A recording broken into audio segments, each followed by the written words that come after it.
Okay, so mistakes were made.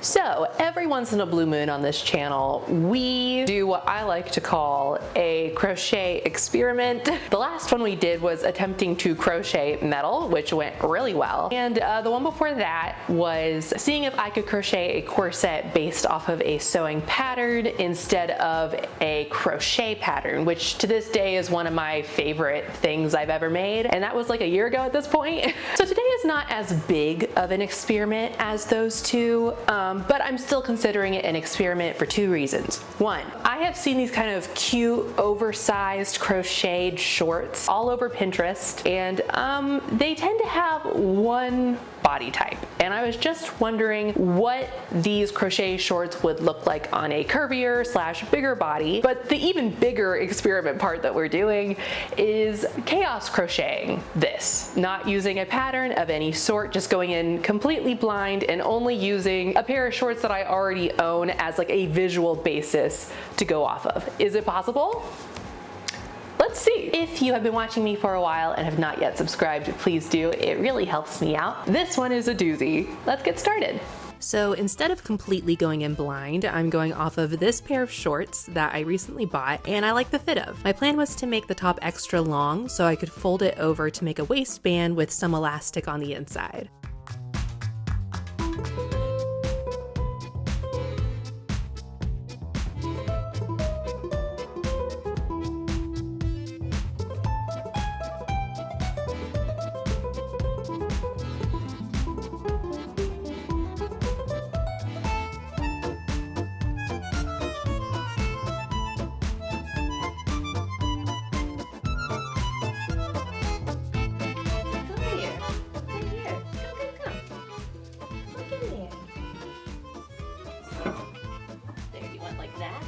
You have a little bit more room now? You have a little bit more room?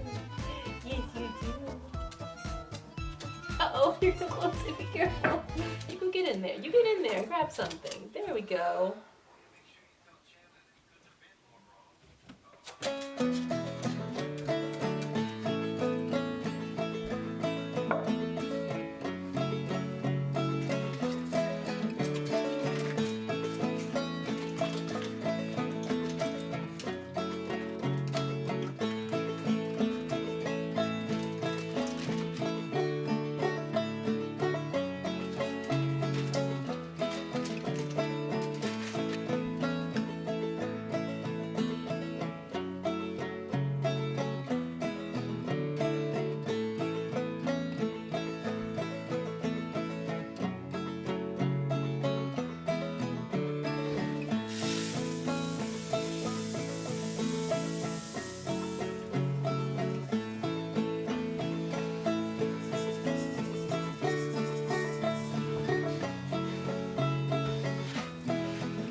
Okay, so I finished my first short piece, like a front short piece, and I wanted to be a little bit more detailed on how I am using this pattern. If you start with your shorts like this, and then you half it, and you make sure that your little crotch area right here is kind of folded out to as far as it will go. This will be a short pattern that you can follow for crochet. So that is exactly what I did. And now I will kind of do it like this and do the other front side before moving to the back two pieces. I've already started on my second piece. I just ran out of yarn and we're just here. I went ahead and stretched, I didn't do, how do I say this? It is a lot larger up here because it's pleated here, so it's actually a straight line from here to this pleat piece at the waistband, so I didn't have to like increase or decrease over here. I just had to increase over on this crotch side right here. All right, let's continue.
I continued working when I could, but going easy on myself and resting when I needed to.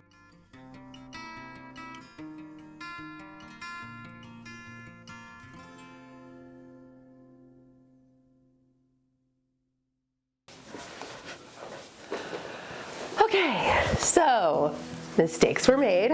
I started on my second front panel, and that's a really big difference. I think I miscounted at the beginning. So I think it was this original one that was wrong because I have started a new panel and I did a new number, and that is correct. So instead of completely taking this one out, I'm wondering if this might work for a back panel because it is wider. We'll see. I'm not taking it out yet. We're gonna keep crocheting for an hour or two more, see how far we can get, and then maybe I'll make some banana bread because I'm eating some comfort food after being sick.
So since I'm not counting stitches, I'm just going to break down how I make these short-like shapes.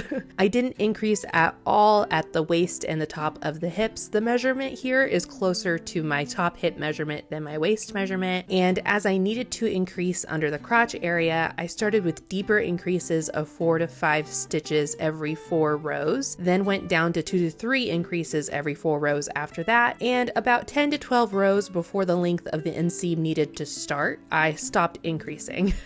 Hopefully this gives you a general idea of what I was doing. The humidity is really high today and my hair has just been a mess and I can't get it to a place where I like it. I ran out of my last skein before having to go grab more. I have more. I just have to like walk over to get it. But I thought since I was at a stopping point, we'd talk about it. I fixed the second front panel. It's now, both front panels are now done.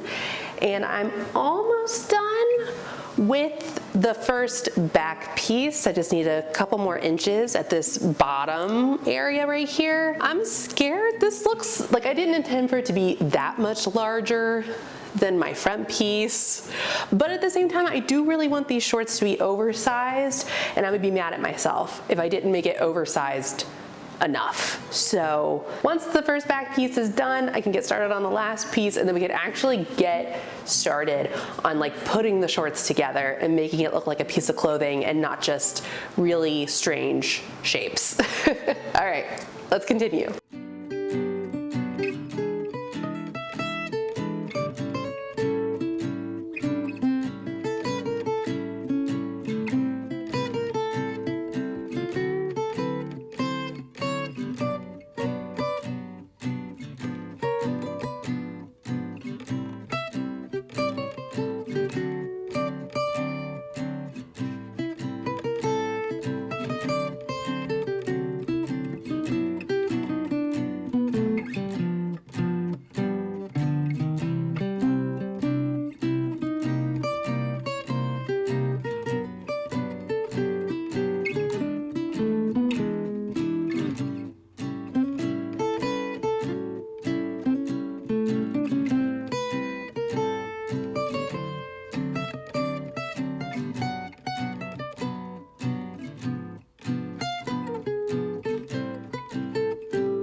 A couple of you guys mentioned how much you love the idea of sun tea, and I can't take credit for it. My great-grandmother used to make this all the time. My mom said great-grandma Jane would use tall glasses that you could use that were like reusable jam glasses you could drink out of after you ate all the jam. And my mom would always see Lipton tea sitting in the sun on a windowsill every time she went over. I loved that idea so much when I heard it that I had to start trying it, and I am hooked. It's been several years and it's one of my favorite things to make when the weather gets warmer. I feel like the sun tea brings out different flavors that you just can't get from steeping it in boiling water. My favorite combo right now is this strawberry shortcake and watermelon honey. The flavors are just so summery and perfect after a warm day.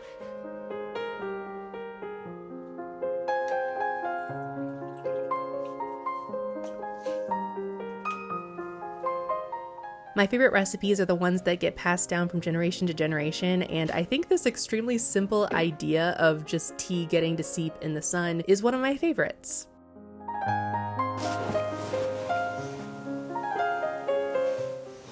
Hey, Editing Brie here. I actually got a comment on my romper video talking about how hard it is to wear overalls and rompers, specifically because it is not easy to take them on and off, and I commiserated saying I didn't really wear them outside the house except for short outings, but I did not clarify that I work out of my home and I'm a hermit, so I don't really spend much time outside of my house, which means that I end up wearing overalls a lot because they're the comfiest clothing I own. I've been thinking about this because I've been wearing overalls basically this whole video, and so I wanted to talk about it. Okay, back to past me. I cut my bangs off because the humidity is like swimming through water. I couldn't bear styling them anymore.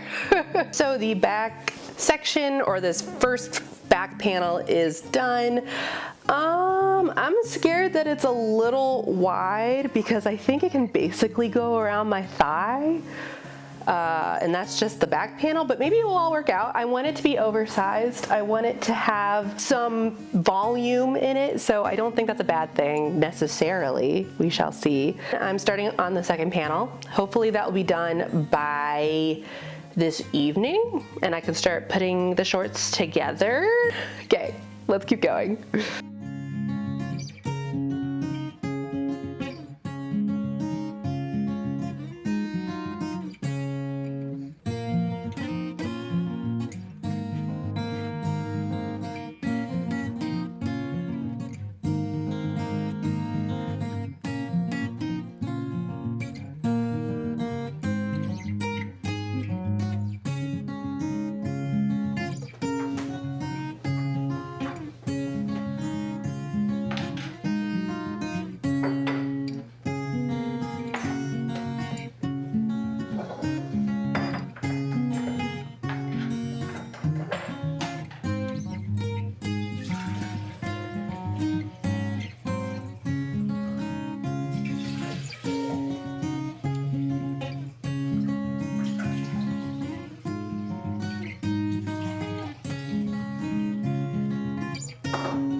So I did not finish the last piece on that day. The last couple of days of crocheting this final panel was not the most peaceful because construction is happening right outside my windows, and it sounds something like this for about 8 hours a day.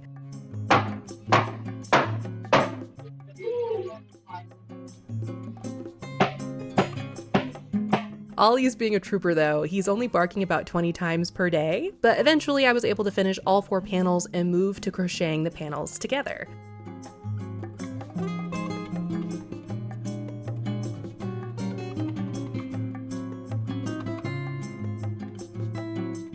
I started by putting a front panel to a back panel and connecting it on the outer leg seam, and then measure how long I wanted the inseam to be and crochet up to that point because there isn't a stark line where the crotch seam ends and the inseam begins. And then lastly, I put the crotch seams together. Are you tired of me saying the word crotch? Because I am.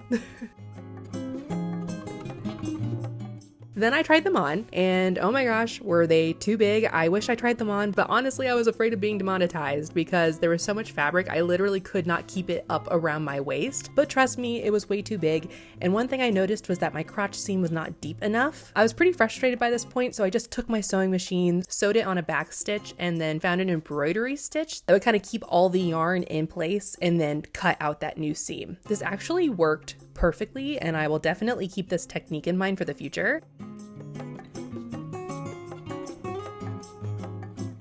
I also took the outer seam in on the back pieces by a couple of inches, and once again used the sewing machine to stitch down my waistband.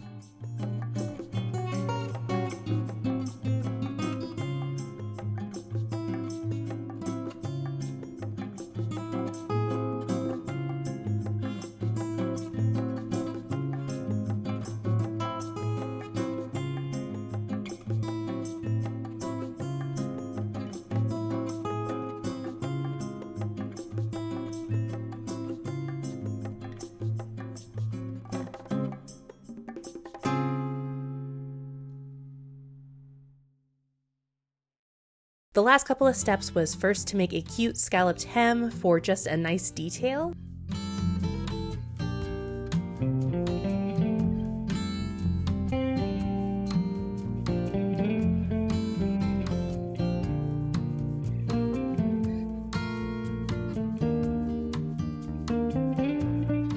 And then because I didn't feel like there was any waist definition, I added belt loops so that I could put a belt on.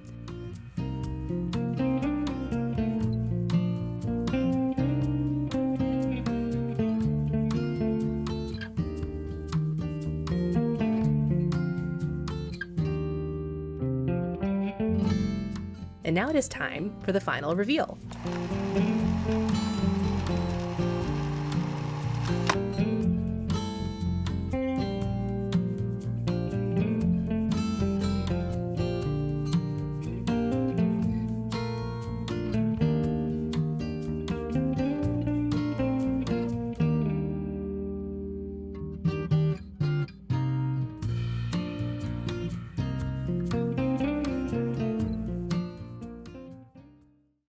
Okay, my battery is dying and my dinner is ready. Let's go fast. These are not my favorite thing that I have ever made. I'm gonna say it. I don't love these. After all of the fit changes I had to make, which was totally my fault, they're a little chunky, like on the sides, and the waistband, which I was not thinking would be this chunky, is just like, there's so much of it. So you probably have to use like the lightest yarn that you can find, which I did not do that. I thought I found a relatively light yarn. It was not light enough. I do like the scalloped edge at the hem and the belt loops. I can add a belt and get a little bit more of a defined waist. I'm gonna call this a learning experience. I will say they are so comfortable. I feel like I'm wearing a cloud, so like that's one huge pro to this project. I'll probably just wear these like around the house. Yeah, next week I am so excited. We're doing a Penelope inspired outfit from Bridgerton. If you haven't subscribed yet, please subscribe. That really helps me out. Like the video, that also helps. I hope you had a good time, and I hope to see you back here next time. Bye.